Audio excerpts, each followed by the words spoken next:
The Houston Roughnecks had a chokehold on the league as the top dogs with not just the best offense, but also the best defense. It was a perfect 4-0 start, and they were doing things we never seen before. Downfield, wide open, Deontay Burnett. But after a key injury on offense, Houston, we had a problem. 3 straight losses as their offense struggled, but fortunately for them, their defense held it down. Return for a Houston touchdown. You're looking at the XFL's top pass rush that not only leads the league in sacks, they also have the league leader in interceptions and score more points on fumbles than the entire league combined. If quarterback purgatory had a name, it would be the Renegades. Drew Plitt and Kyle Sloter switched off under center for the first 7 weeks of the season, which resulted in this team having the worst scoring offense in the XFL. But hey, a trade with the Vegas Vipers might have saved their season. Luis Perez took over in Week 8 for a team that just needed a little bit of life on offense. Because as we know, that defense balls hard. Intercepted by the Renegades. Arlington leads the league in takeaways with more than 50% of their points coming off turnovers, which makes this side of the ball a force to be reckoned with. Now we welcome in the offensive coordinator for the Houston Roughnecks, A.J. Smith, looking great in his backdrop right there. Great camera setup. But there's one thing missing, A.J., the sunglasses. Where are they? Hey, I asked my wife, should I wear the glasses? She said, no, don't do that. So it was discussed. It was on the play call sheet, but we decided, save that for the championship. How weird is it for you as a coach? Like, there is so much access for the XFL. You see these highlights of yourself. You're mic'd up, everything you're saying, everybody's looking at your sunglasses. Is that weird for you?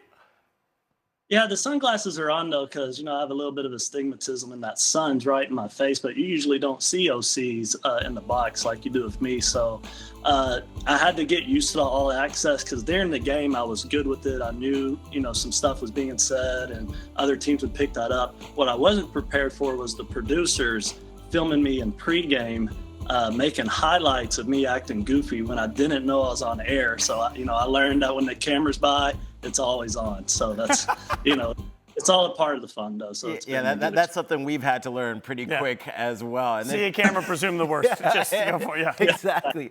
AJ, this week we saw Wade Phillips get slammed on the sideline, and as the oldest head coach in all of football, to see him get up and raise his hand like, "Yeah, let's go," it's crazy to see how much energy he has. So how is it to work with Wade Phillips, and what have you learned from him this year? Man, I've been learning from Wade for 14 years, going back to when we first met in the San Angelo clinic. And, he's one of the greatest coaches of all times, but he's so smart. And the thing with him that I've learned the most now being to actually coach with him is he's such a team guy. He believes offense, defense, special teams. He just believes in the best in all our guys. And when you believe and speak life in the guys, you'd be surprised what happens. And Wade does that. And he's always team first guy, and he puts our players first. And that goes a long way with our guys and our team. And he's just the best I've ever been around in that aspect. So walk me through a little bit of an intricate difference for the XFL, because offensive coordinators in the NFL lose communication with their quarterbacks quickly. In the XFL, they don't. You get to talk all the way through. How different for you as a coach is it knowing that you have that level of communication with your offense? Well, we took advantage of that from the get-go. Our first ever touchdown, we thought we were going to get some type of 3-deep zone. They ended up playing press man, and with 6 seconds left, we checked to back shoulder. You heard me say check 15.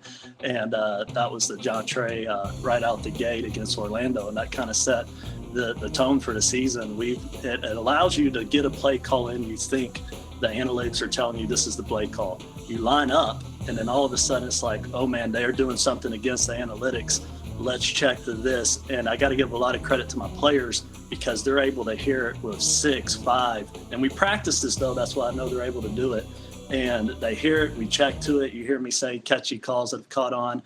And it gets the best play in, which gives our best opportunity for our players. And got to give it to them because they're able to get that information within a second or two, go out and execute it. So it's cool for me, but it's even better for the players that, they can get that information and put it to good use and go execute. One of the best play calls we heard you have was the Mike Leach play. The double pass was executed to perfection. Take us through that play, and should we expect to see more trickery in the future? Well, now you're in the playoffs, so you don't know what to expect. I'll tell you that right now. This double pass was special because it was a staple air raid play. You know, Mike Leach and Hal Mumme made famous, called shallow. And with a double pass, I knew this play was going to fool everybody because we gave the illusion of a forward pass. All the other double passes you've ever seen have been some type of screen pass, a swing pass. This looked like a forward pass, and we had actually set it up the game before by running a shallow screen. And so we had coached John Trey to bend back, be behind the line of scrimmage, and it just worked beautifully. And I hope Mike was smiling down because we would meet a lot and we'd go over ideas. And so I named that one after him. And, you know, what was special too about it, though, is, you know, John Trey Kirkland, again, he started at quarterback at LSU a few games. And so you have a weapon like that, you got to use them. And it's unfortunate what happened with the season with them because we had committed to do a double pass in every game after that. And unfortunately just didn't work out for this season. But, you know, now moving into the playoffs, we can still do some things and present it a little bit differently. So we've been thinking, you know, these last 2-3 days and expect some exciting stuff coming this playoff. We've talked a lot about John Trey on this show and obviously what his loss has meant to your offensive productivity. How have you guys sort of tried to retailor your offense to make up for that?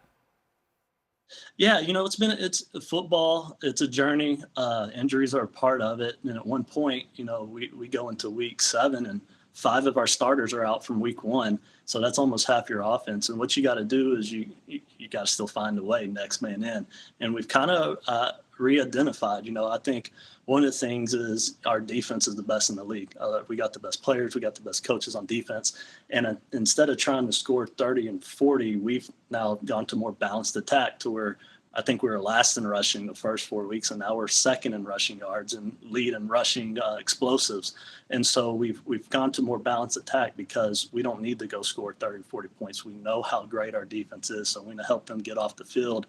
And we've been productive doing it, and guys have stepped up.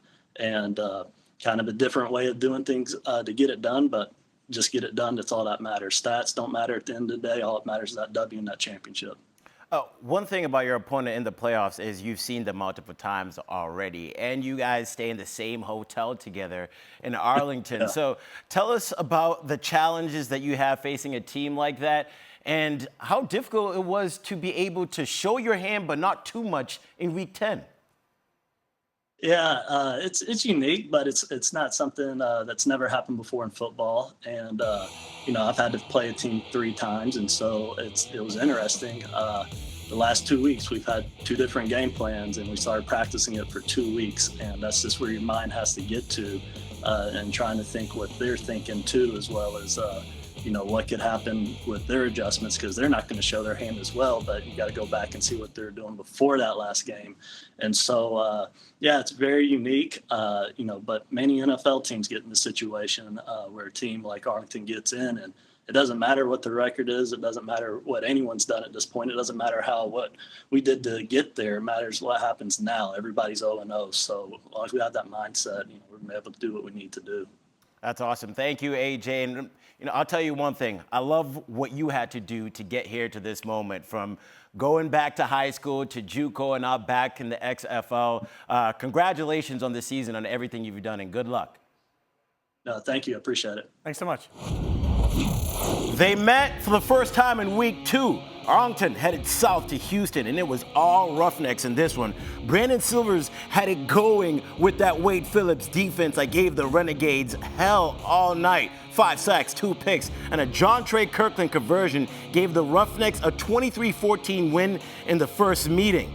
And then we head over to week 10. That meeting had the same result, but different men at QB. Cole McDonald got the nod for Houston and found the end zone to kick things off, and former Vipers QB Luis Perez, a.k.a. YouTube, had a day to forget heading into the South Division Championship. Tavante Beckett's pick 6 capped off a 25-9 win and a 7-3 season for the Roughnecks. We shall see if Houston can go 3-0 against its in-state rivals in a trip to the XFL championship. All right, I would sing welcome back, but I don't think we can afford the rights to that. So I'm just going to welcome him back. Tom Luginbill coming back to us to give us more breakdowns, Lugs. Always appreciate it. Thanks for hanging on. Houston, Arlington. I want to get into Houston on this side of it. They started 4-0. They're 3-3 since. Yep. How would you assess where they are now? Well, 4 words. Loss of Jontre Kirkland. I think that injury really put this football team in a bit of a bind, because he was the one guy, and really one of the few guys in the league aside from Ja'Cour Pearson at Seattle, that could just flat out take the top off the defense, and was one of those guys that you had to know where he was every single time you snapped the ball. Now, I think also on top of that, as we saw the league unfold and each and every season go by, guess what? Teams got better.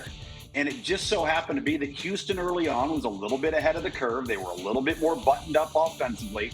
I thought their offensive line probably gelled together quicker than other teams had. So they had a leg up on people. And then they got caught up with probably familiarity, people really studying them, having some tape to really break them down. And it kind of evened the playing field. But there's no doubt that Kirkland was a huge piece of the puzzle. And not that they haven't done a nice job trying to replace him and spread the ball around to other areas, but that was a big blow that I think kind of changed the trajectory of the offense.